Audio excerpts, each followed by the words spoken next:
Hello, welcome to another Monday noontime conversation with Shiroko. Um, I am Dr. Shiroko, owner of Heart to Heart Medical Center, and the author of the book, Healing When It Seems Impossible 7 Keys to Defy the Odds. And because of a request from one of my clients, I am today talking about vitamin D. And there's a lot to say about vitamin D actually, because it has a lot of important effects. When I talk to my clients and I talk to them about, like, if you were going to take only one or two supplements, you would take one vitamin D and omegas. And the reason is because both of those supplements in my world of providing people with advice that helps them balance what I call the triangle of wellness. The triangle of wellness is your hormones, your nervous system, and your immune system. And when I talk to people who have difficult health issues, I often talk about that you don't, like, a lot of people come to me with not having a diagnosis for something, or feeling like they have a health issue that nobody seems to understand. And so that's a lot of the people that I see in my office. And I work with helping balance the system, the triangle of wellness, assuming that if you don't know what's wrong, but if you get all of your systems working, then everything will start to work together. So that's what you want. You want your hormones, your nervous system, and your immune system working together to help you get balanced. And when you have those three systems in alignment, working together, communicating with each other, then your body will have all the tools that it needs in order to heal. So vitamin D is one of the supplements that works on all three of those things. So that's one of the reasons that a good level of vitamin D is important. Now, a lot of insurances have stopped measuring people's levels of vitamin D. But vitamin D is also tricky because you can have too much vitamin D, or you can have not enough. And sometimes the symptoms of both are kind of similar, right? So you want to kind of know what your level is. It's not expensive to test it. And if your doctor won't order it for you, or your insurance doesn't cover it, you can go to a website called directlabs.com. I think it's like $49 to test it there. So you can order your own test and you look and see what your levels are. And there's also some controversy about what is a healthy level of vitamin D to have. So when you get your blood tested, in regular doctor's office, your vitamin D level is considered normal if it's over 20 nanograms per deciliter. So a level of 20, your doctor, if you have a level of 21, they might say that that's enough. Some doctors will tell you need a level of 30. Doctors like me will tell you that you need a level of between 50 and 70 to maintain certain health levels. Vitamin D is a fat-soluble vitamin, and so because of that, it can be stored in fat, and that means that you don't just pee it out the next day. So you can overdose on vitamin D over time. So again, and you should keep this in mind, this is not medical advice. This is just some overview information. And if you do have a health issue, or you are seeking actual medical advice for your own individual condition, you should talk to your regular doctor and not necessarily follow my advice unless you also get agreement from your doctor. So just a little disclaimer there. So anyway, vitamin D helps the following things. It helps your immune system. It helps balance your hormones. It helps your nervous system function better. It helps your mood. So I have some patients who take vitamin D, and that is what they use as their version of an antidepressant. It keeps them from feeling depressed. It helps their mood stabilize. So that's a really valuable piece of information. It also helps your heart health.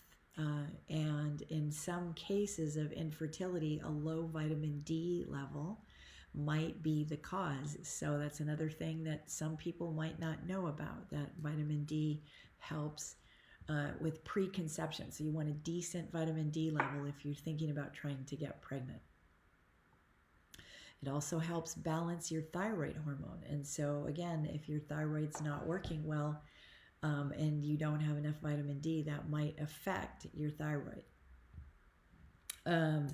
So that's one element of vitamin D. Another element is in terms of immunity.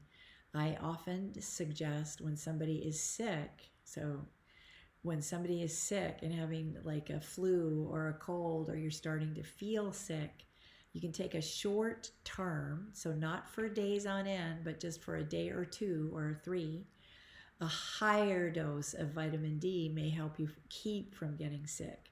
So there's some research on recent illnesses that people are getting, that if you take a very high dose of vitamin D for a day or two, it will prevent you from getting sick. A couple of years ago, I was about to go on a trip, and my employee was also about to go on the trip, and we both started to feel sick, and we were like, we had a scratchy throat, and we were like, no, we're not canceling our vacation. So took a high dose of vitamin D. I think I took 20,000 IU. So that's not the normal everyday dose. So don't do that every day. Don't go home and take a high dose of vitamin D unless you're trying to prevent yourself from getting sick. And so I took that dose, and the symptoms all just went away within minutes. So that's one way that you can use a vitamin D sort of sporadically.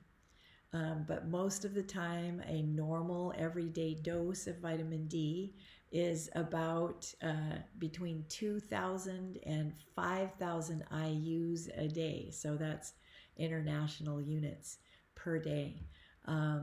And again, you should have your vitamin D levels measured when you're not taking any, and then checked again after you've taken it for a while to see what is your stable level of vitamin D, so that you know how much leeway you have in order to take a higher dose if you need to during a stressful time or a time when you're sick. Vitamin D is hard to get in our diet, but you get it from the sun.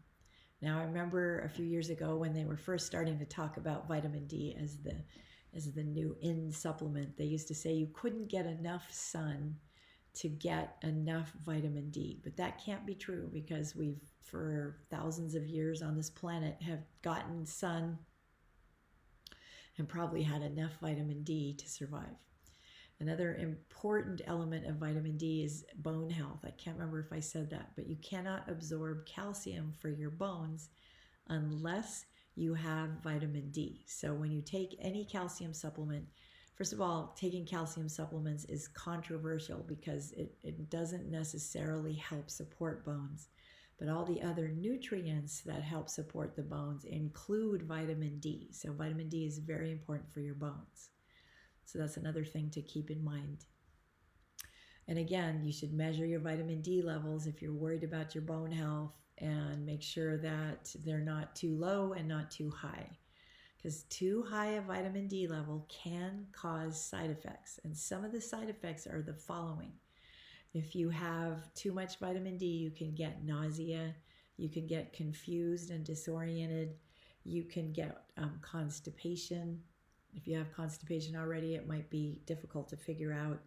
You can get weakness, you can get heart arrhythmias, and in some cases, people can get kidney stones. So if you start to have weird symptoms and you're taking a fairly high dose of vitamin D, you should probably, again, have your vitamin D level checked to make sure that it is not too high, and if you're having those symptoms. Another thing to keep in mind is that vitamin D, again, is fat soluble, and it can interact with certain medications. Now, so that's something also, if you're taking certain medications like seizure medications, Lipitor, there's a couple of others. Let me just tell you what they are.